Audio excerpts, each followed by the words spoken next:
Nous devons mener des vies par lesquelles les pécheurs sont sauvés par notre foi spirituelle.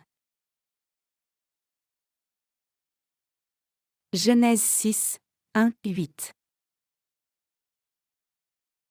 Lorsque les hommes eurent commencé à se multiplier sur la face de la terre, et que des filles leur furent nées, les fils de Dieu virent que les filles des hommes étaient belles, et ils en prirent pour femmes parmi toutes celles qu'ils choisirent. Alors l'Éternel dit, « Mon esprit ne restera pas à toujours dans l'homme, car l'homme n'est que chair, et ses jours seront de 120 ans. » Les géants étaient sur la terre en ces temps-là, après que les fils de Dieu furent venus vers les filles des hommes, et qu'elles leur eurent donné des enfants. Ce sont ces héros qui furent fameux dans l'Antiquité. L'Éternel vit que la méchanceté des hommes était grande sur la terre, et que toutes les pensées de leur cœur se portaient chaque jour uniquement vers le mal. L'Éternel se repentit d'avoir fait l'homme sur la terre, et il fut affligé en son cœur.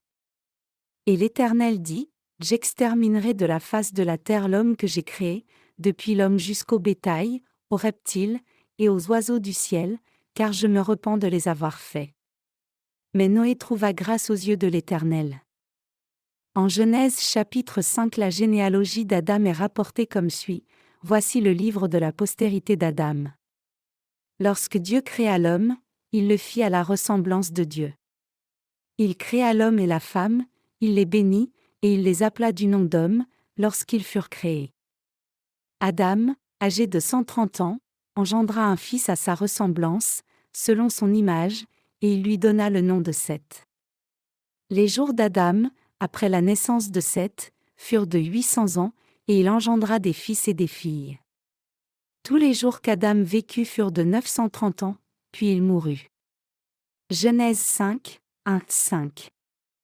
Le mot « vécu » dans ce verset ne signifie pas « vivre puis mourir ». Donc, que signifie-t-il réellement? Le mot hébreu pour vivre est « sheya ». En dehors de « vivre », ce mot signifie aussi « ramener à la vie », « donner la vie », raviver et secourir.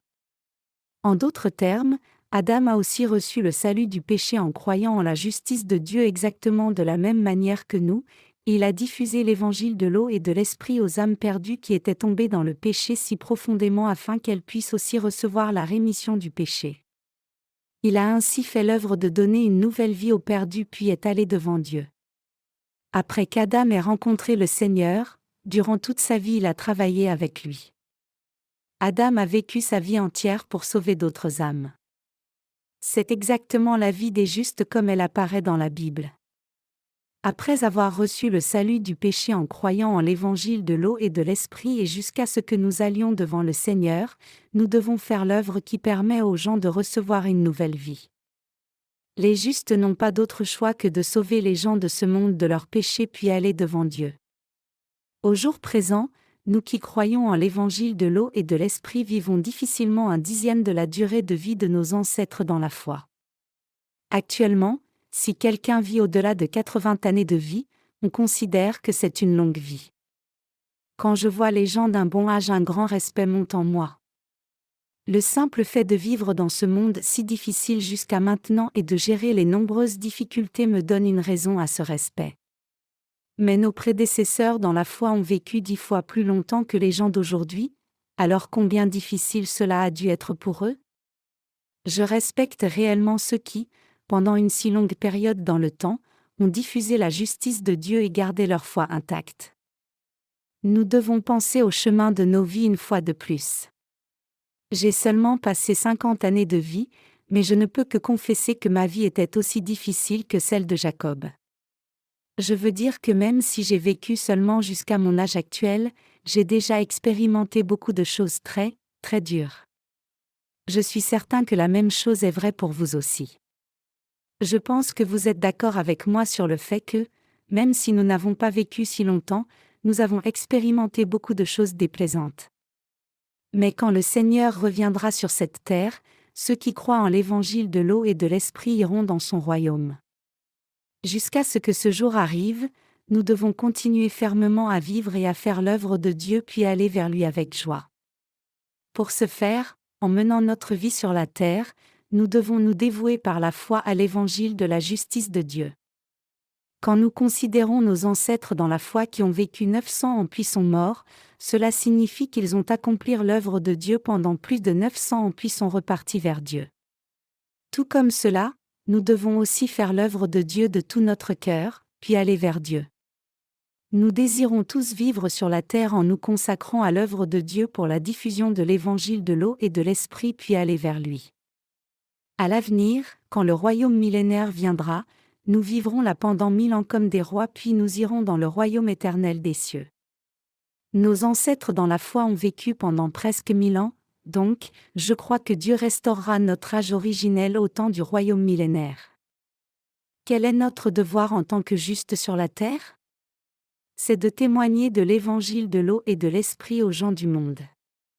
Nous devons enseigner aux justes de ce monde qu'ils doivent défendre leur foi en l'évangile de l'eau et de l'esprit. Nous ne devons donc pas être négligents dans la diffusion de l'évangile de l'eau et de l'esprit au monde entier. Si nous sommes négligents dans cette tâche importante, de qui les gens du monde entendront-ils l'évangile du salut ?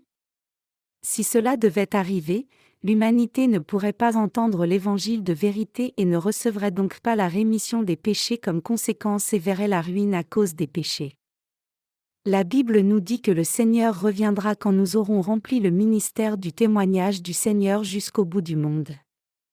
Nous devons travailler dur pour diffuser l'évangile de l'eau et de l'esprit jusqu'au bout du monde pour que le Seigneur revienne rapidement. Si nous désirons réellement rencontrer bientôt le Seigneur, nous devons diffuser l'évangile de l'eau et de l'esprit plus rapidement. Quand la corruption spirituelle des justes a-t-elle commencé ?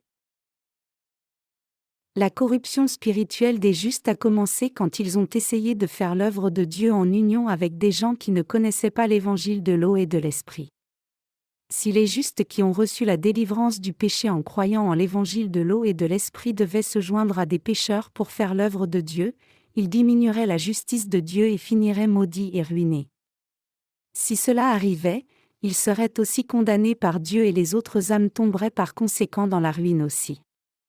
Les gens qui sont devenus justes en croyant en l'évangile de l'eau et de l'esprit n'ont pas la permission d'épouser des pécheurs, et ils ne devraient pas se joindre à eux pour faire l'œuvre de Dieu non plus. Le passage des Écritures d'aujourd'hui nous montre que le monde est allé à la ruine quand le peuple de Dieu a vu la beauté des filles des hommes et les ont prises pour femmes. Nous voyons par là qu'il n'est pas permis aux justes de s'assembler et de vivre avec des pécheurs. Si cela arrivait, les justes ne pourraient porter de fruits justes. Ce verset nous dit que les fils de Dieu ont vu la beauté des filles des hommes et les ont épousées, mais si cela arrivait, serait-il possible que la justice de Dieu se répande dans le monde correctement ? Comment les justes peuvent-ils se joindre aux filles des hommes et faire l'œuvre de Dieu efficacement ? Avec les justes et les pécheurs mélangés tous ensemble, l'évangile de l'eau et de l'esprit peut-il se diffuser dans le monde correctement ? Impossible. Les justes qui ont épousé des pécheurs peuvent-ils diffuser l'évangile de l'eau et de l'esprit à d'autres gens ? Ils ne le peuvent pas. Même si les gens se mariaient à des pécheurs et essayaient de faire l'œuvre de l'évangile, ils seraient incapables de le faire correctement. Disons qu'un certain homme juste épouse une pécheresse et qu'il fasse un enfant de cette union.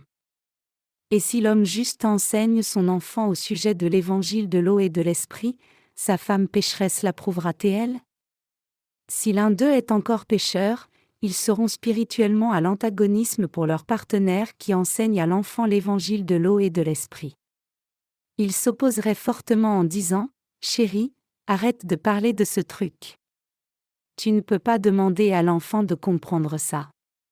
Si tu veux vraiment croire en ce genre de Dieu, divorce. Nous ne pouvons plus vivre ensemble. » Les pécheurs sont à l'antagonisme face à la vraie foi qu'un partenaire juste possède. Nous devons donc savoir que les pécheurs sont fondamentalement à l'antagonisme envers les gens qui croient en la justice de Dieu.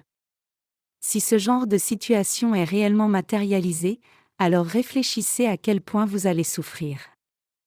Si vous deviez épouser un pécheur, vous souffririez d'une terrible douleur et angoisse. Le mariage arrive quand un couple décide un but commun et s'accorde pour avancer ensemble dans la même direction. Mais si l'objectif d'un couple est à l'opposé, ce mariage n'est pas un bon mariage. Quand homme et femme se marient, ils chuchotent leur amour, Tu es ma star. Tu es ma star. Avec des pupilles noires comme une nuit éclairée par les étoiles. Mais avec le temps qui passe, si leur foi n'est pas unie, ils finiront par se tourner le dos. Pour quelqu'un qui croit en l'évangile de l'eau et de l'esprit, épouser quelqu'un qui n'a pas reçu la rémission des péchés, c'est comme vivre avec l'ennemi. Si vous vivez dans ce genre d'environnement, cela sera plus difficile que vivre avec un adversaire. Avez-vous déjà vécu comme cela? Y a-t-il quelqu'un ici qui le vive?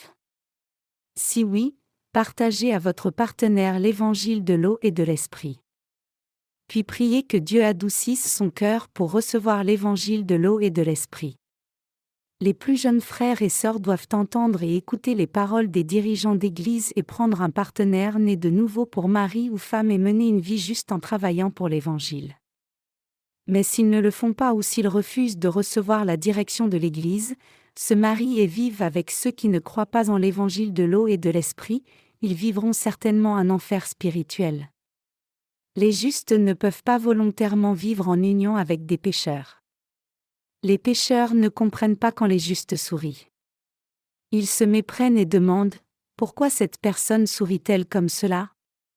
Quand les justes considèrent que tous leurs péchés ont été entièrement éliminés, ils se réjouissent et le sourire vient tout seul. Cependant, leur partenaire ne sait pas ou refuse de croire en la vérité de l'évangile de l'eau et de l'esprit, et donc ne connaît pas cette joie profonde, et à cause de cela, ils ne peuvent se parler l'un à l'autre, et ne peuvent pas avancer en se réconfortant l'un l'autre. Donc, pour éliminer ce problème, une personne juste devrait se marier à une personne juste. Les justes devraient chercher d'autres justes pour faire l'œuvre de Dieu. Les justes doivent donc trouver leur partenaire parmi les gens qui croient au même évangile de l'eau et de l'esprit. Si les justes vivent mélangés aux pécheurs, ils s'exposent à la colère de Dieu. Donc ceux qui sont nés de nouveau doivent fixer leurs pensées pour diffuser l'évangile et s'unir à l'œuvre de Dieu. Les justes doivent marcher avec Dieu, faire son œuvre, puis venir devant lui. Les justes doivent mener une vie de diffusion de l'évangile de l'eau et de l'esprit, puis quand ils iront devant lui, ils n'auront vraiment aucun regret. Les enfants de Dieu doivent diffuser l'évangile de l'eau et de l'esprit aux pécheurs, poursuivre sa volonté, recevoir sa direction, mener une vie par la foi en suivant sa justice, puis aller vers lui. Nous les justes pouvons vivre avec nos partenaires en unissant nos cœurs, nous aimant les uns les autres, et faisant l'œuvre de Dieu ensemble. Pourriez-vous vivre avec un partenaire juste parce qu'il a une bonne apparence? N'est-il pas vrai que vous pouvez partager votre foi et vous sentir bien avec votre partenaire quand vous faites tous deux l'œuvre de Dieu et servez le Seigneur ensemble, avec votre conjoint? Quand le fils d'Abraham, Ismaël, a épousé une femme gentille, Abraham et Sarah étaient très déçus. Quand les justes sont-ils très déçus? Quand les enfants de Dieu, membres de la famille spirituelle, au lieu de recevoir la faveur devant le Seigneur, se placent volontairement sur un chemin de malédiction, ils sont blessés et très déçus. Quand les fils de Dieu ont vu la beauté des filles des hommes et les ont prises pour femmes pour vivre avec elles, le Seigneur a été très déçu. Et quel est le résultat? Alors l'Éternel dit, « Mon esprit ne restera pas à toujours dans l'homme, car l'homme n'est que chair, mais ses jours seront 120 ans. » Genèse 6h3. Mon esprit ne restera pas à toujours dans l'homme. C'était la malédiction de Dieu. Écoutez, les justes doivent vivre parmi les justes. Vous comprenez? Si les justes s'unissaient aux pécheurs, ce serait la fin de leur relation avec Dieu. Si cela arrivait, l'Esprit de Dieu, qui est le Saint-Esprit, ne serait plus avec vous. Quand cela arrive, la vie du juste et les bénédictions de Dieu connaissent une fin brutale. C'est le résultat de leur faute. Les fils de Dieu, étant séduits par la beauté des filles des hommes, les ont considérés comme l'objet de leur désir, et donc ils ne leur ont pas transmis l'évangile de vérité. Les déchus. Il est dit clairement en Genèse 6h4, les géants étaient sur la terre en ces temps-là, après que les fils de Dieu furent venus vers les filles des hommes et qu'elles leur eurent donné des enfants, ce sont ces héros qui furent fameux dans l'Antiquité. Au temps de Noé, il y avait une tribu de géants nommés les Néphilim. Les fils de Dieu sont venus vers les filles des hommes et ont eu des enfants qui étaient des hommes puissants. Au moment où les justes se sont unis aux pécheurs et ont eu des enfants, ces enfants sont devenus très célèbres, puissants, riches, forts et braves. Si les hommes spirituels de Dieu épousent les pécheurs du monde, des monstres méchants vont apparaître.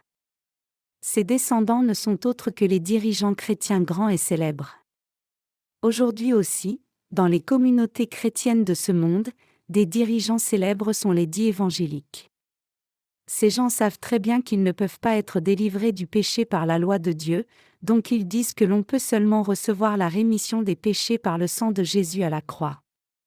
Ils sont reçus comme des gens célèbres dans le christianisme parce qu'ils donnent un enseignement qui est juste un cran plus haut que les légalistes chrétiens. Généralement, les pays où l'on voit le christianisme florissant sont les pays puissants économiquement. Généralement, les nations protestantes vivent bien. Regardons les États-Unis par exemple. L'évangile des évangéliques, qui est similaire à l'évangile de l'eau et de l'esprit, est entré dans notre pays il y a quelque temps. Les évangéliques insistent sur le fait que puisque Jésus a éliminé nos péchés par le sang de la croix seule, quiconque croit en ce sang deviendra une personne juste et sans péché. Ainsi, l'Amérique a produit un grand nombre de dirigeants chrétiens célèbres. Mais ils ne croient pas la vérité parfaite de l'Évangile, qui est l'Évangile de l'eau et de l'Esprit, et ils ont cependant goûté à l'une des conclusions de l'Évangile authentique qui dit que si l'on croit en Jésus, tous les péchés seront éliminés. Donc, puisqu'ils comprennent correctement que si vous croyez en Jésus vous n'avez pas de péché, et comprennent la façon de devenir juste, ils deviennent célèbres dans ce monde et ont aussi du succès matériellement dans leur ministère également. Ces gens sont devenus célèbres dans le christianisme et ont amassé des sommes d'argent, mais malheureusement ils n'ont rien à voir avec l'évangile de vérité de l'eau et de l'esprit. Quelqu'un qui diffuse le vrai évangile du salut, c'est-à-dire l'évangile de l'eau et de l'esprit, recevrait-il une telle acclamation et ce respect en tant que dit prédicateur célèbre ? Personne. Si vous diffusez ce vrai évangile de l'eau et de l'esprit aux gens de ce monde, plutôt que d'être respecté en tant que juste, l'on vous répond d'abord avec colère et devient hostile envers vous. Si nous les justes parlons de croire en l'évangile de l'eau et de l'esprit, les pécheurs chrétiens restent dans le doute en disant « Pourquoi dois-je croire cela ? Si je n'ai pas de péché même si j'ai commis un péché, est-ce correct de commettre autant de péchés que je veux ?» Puisqu'ils refusent de croire en sa justice, ils mettent en avant des raisons insensées qui s'opposent directement à l'évangile authentique. Pour les ouvriers de l'évangile de l'eau et de l'esprit, conduire les pécheurs au salut du péché c'est comme une femme qui conçoit et donne naissance à un bébé. Si une mère tombe enceinte, un certain temps doit passer avant la naissance du bébé. Cela s'accompagne de beaucoup de douleurs et de sacrifices. Mais après la naissance du bébé, toute la douleur de l'enfantement disparaît dans la joie qu'apporte le bébé. Les mères spirituelles endurent aussi beaucoup de douleurs et de sacrifices pour qu'une âme perdue reçoive la rémission des péchés en croyant en l'évangile de l'eau et de l'esprit. Elles n'abandonnent pas les nouveau-nés spirituels, elles conduisent et nourrissent leurs enfants spirituels pour qu'ils deviennent les ouvriers fidèles de Dieu. Certaines personnes quittent l'Église de Dieu en dépit de leur foi en l'évangile de l'eau et de l'esprit. Elles retournent dans l'Église de ce monde et s'unissent à des chrétiens qui ne sont pas vraiment nés de nouveau. Pourquoi font-elles cela ? C'est parce que leur but dans la vie n'est pas de faire des enfants spirituels, mais de prospérer dans la chair. Elles deviennent des personnes célèbres dans ce monde et dans le christianisme. C'est parce qu'elles diffusent un évangile similaire à l'évangile de l'eau et de l'esprit. Tristement cependant, l'évangile qu'elles diffusent, nommément l'évangile évangélique, ne permet à personne de recevoir la rémission des péchés. Cet évangile dit évangélique est très différent du parfait évangile de l'eau et de l'esprit. C'est un évangile imparfait qui tente et capture les âmes qui souffrent du péché. Avec cette doctrine non épurée, elle motive les gens par des mots comme « Si quelqu'un croit en Jésus, il n'a pas de péché », en attirant l'âme des gens et leur donnant l'illusion d'avoir reçu le salut. Pour qu'une personne devienne vraiment un enfant de Dieu et hérite la vie éternelle en recevant la rémission des péchés, elle doit croire en l'évangile de l'eau et de l'esprit que le Seigneur nous a donné. Cependant, Personne ne peut devenir enfant de Dieu par cet évangile évangélique, qui semble être similaire à l'évangile de l'eau et de l'esprit. Dans ce monde aujourd'hui, il y a beaucoup d'évangéliques actifs, ils prêchent et servent sans connaissance de l'évangile de l'eau et de l'esprit. Le contenu de leurs sermons se présente comme suit: Jésus est le maître de l'histoire humaine. Jésus a créé les cieux et la terre. Il est né sur la terre dans la chair d'un homme par le corps de Marie pour vous sauver du péché. Il a été attaché à la croix et a versé son sang pour que vous soyez sauvés du péché. Jésus a pris tous vos péchés à la croix, vos péchés du passé, du présent et du futur. Croyez-vous cela? Les gens qui croient ces paroles vont recevoir la rémission des péchés et devenir des personnes justes sans péché par la foi. Tous ceux qui ont entendu ces paroles aujourd'hui et se sont décidés à croire, levez la main droite maintenant. Alors beaucoup de gens qui ont entendu des sermons enflammés émotionnellement comme cela lèvent la main unanimement. Les gens qui vivent aujourd'hui et entendent ce genre de sermons pensent à tort: je crois en Jésus et j'ai reçu le salut. Mais nous devons savoir que même si les gens entendent un évangile comme cela et y croient, ils ne sont pas en mesure de recevoir la rémission des péchés. Mais ils deviennent seulement des religieux du monde, c'est-à-dire des pécheurs chrétiens. À cause de cela, il y a beaucoup des gens religieux de nom appelés chrétiens, qui sont similaires aux nombreux gens religieux du monde. Pensez-vous que vous puissiez recevoir la rémission du péché sans croire en la vérité de l'évangile de l'eau et de l'esprit qui est clairement marqué dans la Bible, si vous croyez seulement au sang que Jésus a versé en étant attaché à la croix? Les gens qui ont été enseignés par ces évangéliques croient qu'ils peuvent recevoir le salut de tous les péchés s'ils croient au sang de Jésus à la croix. Cependant, la Bible nous dit qu'ils ne peuvent pas recevoir le vrai salut par une telle foi, et les péchés s'empilent dans leur cœur par conséquent. Donc, pour recevoir le vrai salut, vous devez vraiment connaître et croire l'évangile de l'eau et de l'esprit que le Seigneur nous a donné. Si vous croyez tous en Jésus comme votre Sauveur sans connaître l'évangile de l'eau et de l'esprit, vous deviendrez pour toujours pécheurs, et en plus de cela, vous deviendrez serviteurs de Satan. Parmi les dirigeants chrétiens d'aujourd'hui, il y a ceux qui reçoivent un grand respect. Ils disent avec une pensée charnelle que puisque Jésus a effacé tous les péchés du monde à la croix d'un seul coup, les gens qui croient en lui sont aussi sans péché, mais en fait ce n'est pas le cas du tout. À cause de cela, beaucoup de dirigeants chrétiens célèbres disent que si quelqu'un croit en Jésus comme le Sauveur, cette personne reçoit la rémission des péchés, mais en réalité le péché ne disparaît pas mais reste intact dans le cœur des gens comme il y était auparavant. À cause de ce mensonge, ils prêchent qu'une personne doit se repentir si elle a commis de nouveau des péchés. Puisqu'ils continuent à dire des mensonges, les gens qui essaient de mener une vie de foi auprès de ces faux enseignants subissent des difficultés en vain, essayant d'être purifiés de leurs péchés en faisant continuellement des prières de repentance. Si vous faites des prières de repentance, les péchés disparaîtront-ils vraiment? Non. À la fin, puisque leurs assemblées ne peuvent pas connaître ni entendre l'évangile de l'eau et de l'esprit, elles ne reçoivent jamais la rémission des péchés. Par conséquent, puisqu'ils ont été exposés à ces fausses paroles qui sont opposées à la vérité, quand ils rencontrent le vrai évangile de l'eau et de l'esprit, ils ne sont pas en mesure d'y croire. Puisque beaucoup de chrétiens ont été exposés à des sermons de personnes aveugles spirituellement pendant longtemps, ils ne peuvent que devenir eux-mêmes des aveugles spirituellement tout comme leurs dirigeants, et s'opposer à la justice de Dieu. À la fin, ces faux enseignants et ceux qui apprennent auprès d'eux seront condamnés ensemble. Mais la réalité c'est qu'ils gagnent beaucoup d'argent et reçoivent un honneur substantiel et de la célébrité dans ce monde. Parmi vous tous qui croyez en l'évangile de l'eau et de l'esprit, y a-t-il quelqu'un qui essaierait vraiment de faire l'œuvre de Dieu avec ceux qui n'ont pas encore reçu la rémission des péchés? Et y a-t-il quelqu'un parmi vous qui réfléchisse à épouser un pécheur et avoir des enfants de cette union pour les élever comme des gens célèbres? Parmi les gens nés de nouveau, beaucoup aussi placent leurs seuls espoirs dans leurs enfants. Ils commettent un mal pour lequel ils seront punis. Même si vos âmes vont en enfer à l'avenir, y a-t-il quelqu'un qui désire vivre une vie aussi prospère qu'un millionnaire dans ce monde? Si quelqu'un veut faire cela, vous devez réfléchir sérieusement devant Dieu. Vous pouvez faire cela mais vous devrez prendre la responsabilité de vos propres affaires. Si vous essayez tous de faire cela, sachez que tout n'ira pas comme vous l'aurez planifié. C'est parce que le temps est proche où Jésus est sur le point de revenir. Donc, vous tous les justes ne devez à aucun prix vous mélanger aux gens de ce monde qui ne croient pas en l'évangile de l'eau et de l'esprit. Pour les justes, être en union avec des gens qui ne croient pas en la justice de Dieu devant Dieu, c'est comme vendre son âme. Et ce genre de personnes conduit les gens du monde à leur destruction. Le salut de ce monde dépend des justes qui diffusent maintenant l'évangile de l'eau et de l'esprit.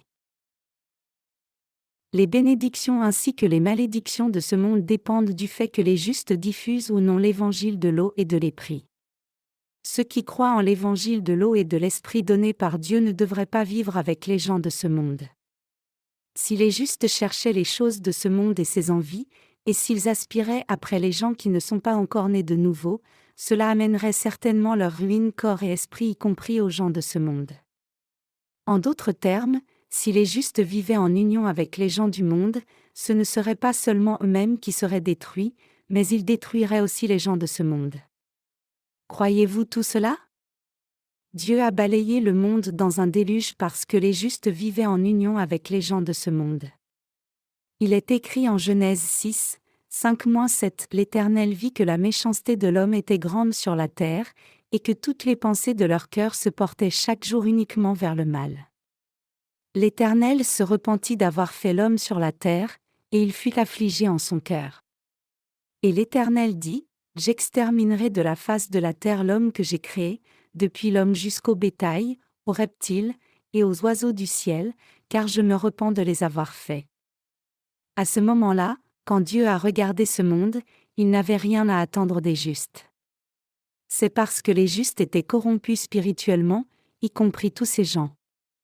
Les justes, en d'autres termes, ne diffusaient pas l'évangile de l'eau et de l'esprit, et prenaient les filles des hommes comme femmes, et étaient donc oublieux de leurs devoirs. C'était comme cela à cette époque, alors que les justes ne diffusaient pas l'évangile de l'eau et de l'esprit aux gens de ce monde mais ne faisaient que manger et boire pour se satisfaire, ils n'avaient pas de crainte des péchés et faisaient toutes sortes de mauvaises choses, et vivaient d'une façon tellement insensée. Et quand Dieu a regardé cela, il s'est lamenté. Je ne peux plus tolérer ces gens que j'ai créés plus longtemps, toutes les envies de leur cœur sont mauvaises. Je dois tous les détruire. Dieu a décidé de les juger. Au temps de Noé, les pensées et les plans des justes et des pécheurs étaient toujours mauvais, au point que Dieu a décidé de les juger. Dieu savait qu'il n'y avait plus d'espoir pour ce monde et l'a détruit par l'eau. Puisqu'il y a toujours ceux qui maintiennent leur foi en l'évangile de l'eau et de l'esprit et qui diffusent aussi cet évangile, il y a toujours de l'espoir dans ce monde. Dans différents endroits, des incidents étranges et des catastrophes naturelles sont arrivés et le monde entier semble en crise, mais c'est toujours en ordre. Quand nous témoignons que quelque chose est sur le point d'arriver et que cela arrive, peu de temps après les choses reviennent à la normale, alors je pense que Dieu a encore de l'espoir pour les justes dans son Église qui essaie de diffuser l'évangile de l'eau et de l'esprit dans le monde entier. Puisque les justes diffusent encore le vrai évangile au monde entier et qu'il y a des gens qui l'écoutent, spirituellement parlant, il y a de l'espoir. Puisque les enfants de Dieu font toujours fidèlement leur devoir, Dieu permet à la terre d'exister. En fait, ce monde est dans un état de corruption maintenant. Savez-vous combien ce monde est corrompu? Quand Dieu regarde au cœur et aux actes des gens de ce monde, il semble qu'il n'y ait pas de différence entre cela et l'époque de Noé. Il se peut même que ce soit encore pire qu'au temps de Noé. Au temps de Noé et du déluge, je ne sais pas en détail comment étaient les choses mauvaises dans ce monde, mais c'était certainement à un point où Dieu a décidé de détruire complètement les gens par le déluge. Et il en est ainsi aujourd'hui, quand Dieu regarde au cœur des gens, aux pensées et aux actes, c'est certainement digne d'être détruit. Ne le pensez-vous pas? C'est réellement un monde digne d'être balayé, mais il est très patient. C'est parce qu'il y a des gens qui croient et diffusent l'évangile de l'eau et de l'esprit. Puisqu'il y a des gens à la maison et à l'étranger qui diffusent l'évangile de l'eau et de l'esprit, Dieu se retient de détruire cette terre. Quand Dieu a vu que la méchanceté des hommes était grande, et que toutes les intentions allaient vers le mal, il a effacé toutes les âmes vivantes de la surface de la terre. Nos cœurs et nos esprits sont-ils unis pour diffuser l'évangile de l'eau et de l'esprit? Les justes sont parfois méchants et un peu perdus, mais ils n'apprécient généralement pas les gens qui sont contre la justice de Dieu et qui s'opposent à l'évangile de l'eau et de l'esprit. Et même si leur chair est faible, ils ont la pensée de servir l'évangile de l'eau et de l'esprit et de vivre pour cet évangile authentique, et de faire l'œuvre de l'évangile ensemble, s'ils peuvent être bénéfiques à cette tâche même un tout petit peu. À cause de cela, Dieu nous protège et il protège le monde entier. Si Dieu permettait qu'une guerre nucléaire arrive dans ce monde, ce serait la fin pour nous aussi. Dans la lecture des Écritures d'aujourd'hui de Genèse chapitre 6 verset 8, nous lisons « Mais Noé trouva grâce aux yeux de l'Éternel. » Noé était une personne comme nous, mais Dieu lui a donné le salut et la grâce pour qu'il puisse réellement servir la justice du Seigneur, c'est-à-dire qu'il lui a donné la grâce de diffuser l'évangile du salut. Il lui a donné la grâce de travailler avec les autres pour accomplir la volonté de Dieu et créer un monde nouveau. Pendant ce temps, il y avait beaucoup de descendants justes de Noé, mais ils étaient intoxiqués par le monde et le résultat c'est qu'ils ont fini par mourir spirituellement. Mais Dieu a répandu sur Noé et sa famille une grâce particulière. C'est-à-dire que Dieu a créé un monde nouveau à travers Noé. Au temps de Noé, il a détruit tout le monde par le déluge, mais il a permis à notre temps présent d'exister à travers Noé et sa femme. Donc tout le monde est un descendant d'Adam, mais d'une autre manière, notre ancêtre est Noé, quelqu'un à qui penser lorsqu'il pleut et lorsque l'Évangile est diffusé. Il est notre ancêtre dans la foi. Dire qu'il est l'ancêtre de l'humanité n'est pas une exagération. À l'origine, les ancêtres communs de l'humanité étaient Adam et Ève, mais après que les gens de cette époque aient été balayés par le déluge, Dieu a mis en avant Noé et nous a donné un monde nouveau. Dieu a amené toute l'humanité d'aujourd'hui à l'existence à travers la famille de Noé. Dieu nous a sauvés de tous les péchés du monde par l'évangile de l'eau et de l'esprit. Dieu nous a donné l'évangile de l'eau et de l'esprit et afin de nous donner aussi ce monde nouveau, il a promis après nous avoir donné le vrai salut par le vrai évangile de créer un monde nouveau pour nous. Il nous a conduits à diffuser l'évangile de l'eau et de l'esprit à tout le monde, pour que nous puissions tous vivre dans le royaume millénaire.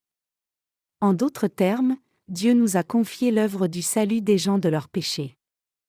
Le fait que nous travaillions pour l'évangile du Seigneur maintenant est dû à la grâce de Dieu.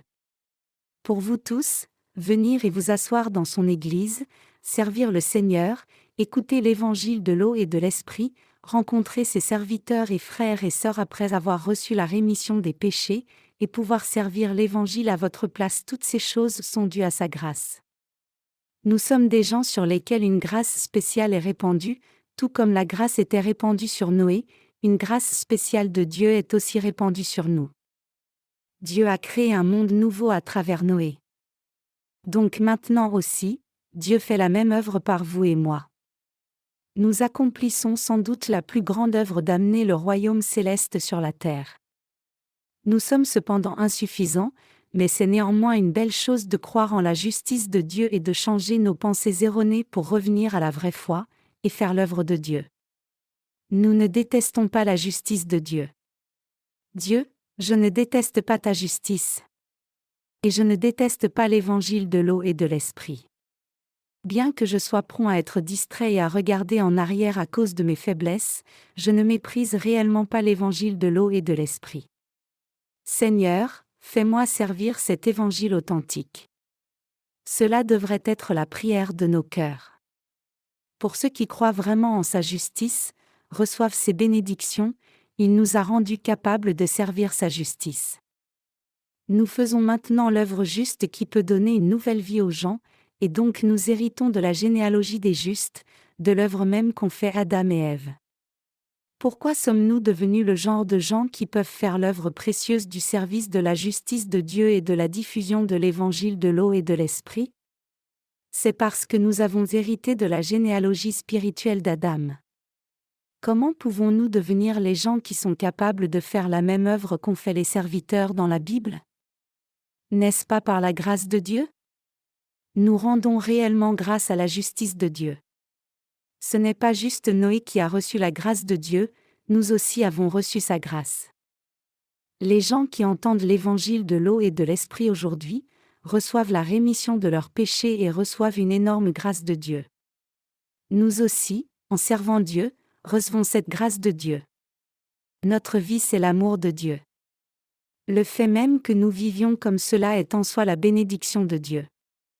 Pour vous tous, être assis ici dans l'Église de Dieu et pour moi vous parler de la parole de Dieu, c'est réellement recevoir une grâce spéciale. Comment une personne comme moi peut-elle diffuser la parole de Dieu, croire en sa justice, et servir l'Évangile du Seigneur? Comment est-ce possible à travers des gens comme nous que d'autres entendent ce précieux évangile de l'eau et de l'esprit dans lequel leurs péchés qui étaient épais comme le brouillard et sombres comme de l'encre noire peuvent être effacés? C'est dû à la grâce de Dieu. Dieu travaille à travers nous. Dieu nous a sauvés du péché. Nous avons ainsi reçu une grâce suprême de Dieu. Notre Dieu ouvre aussi le monde nouveau à travers nous. Dieu s'occupe à créer le royaume millénaire et les nouveaux cieux et la nouvelle terre. Vous et moi sommes réellement ceux qui avons reçu cette énorme grâce. Chers croyants, nous sommes aux yeux de Dieu des gens qui avons reçu la même grâce qu'a reçu Noé. Quand je pense à cela, je ne peux qu'être reconnaissant pour la façon dont j'ai trouvé l'évangile de l'eau et de l'esprit, et aussi d'être capable par la foi de diffuser ce merveilleux évangile.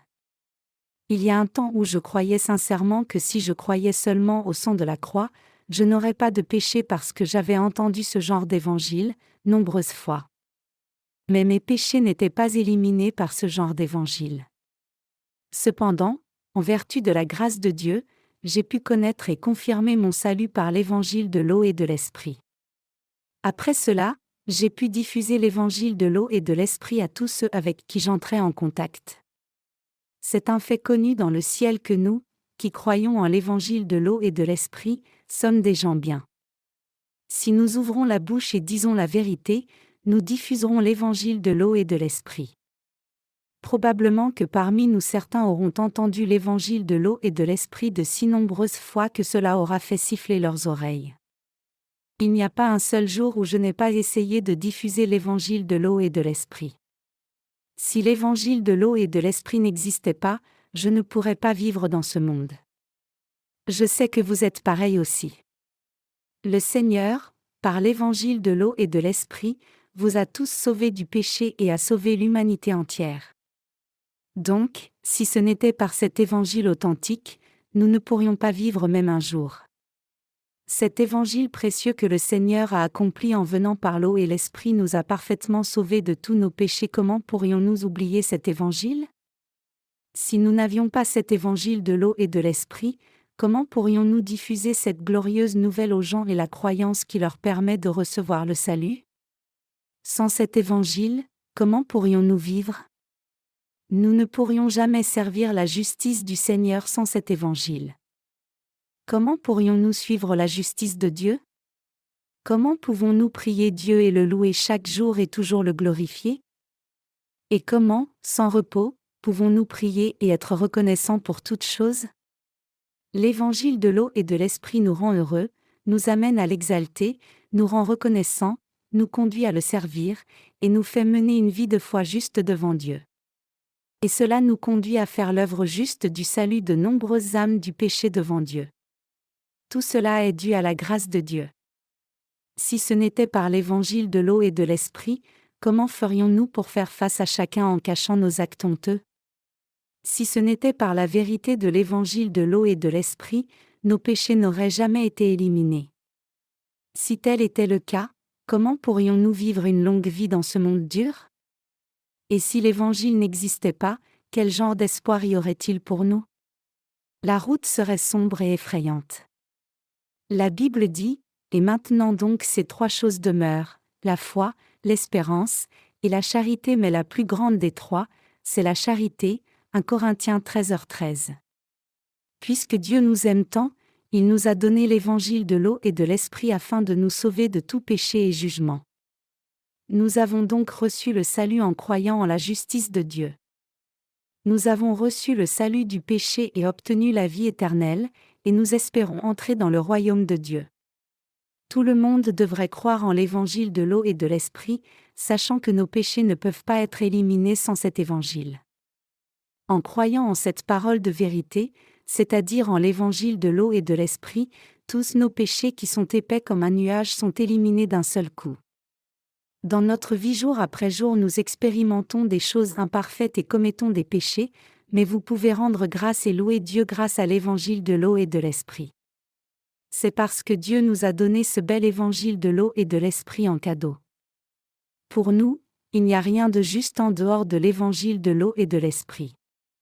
Si nous devions enlever l'évangile de l'eau et de l'esprit de nos cœurs, il n'y aurait pas de reconnaissance, de joie, d'amour ni de vérité. Nous avons été revêtus de la grande grâce de Dieu par l'évangile de l'eau et de l'esprit.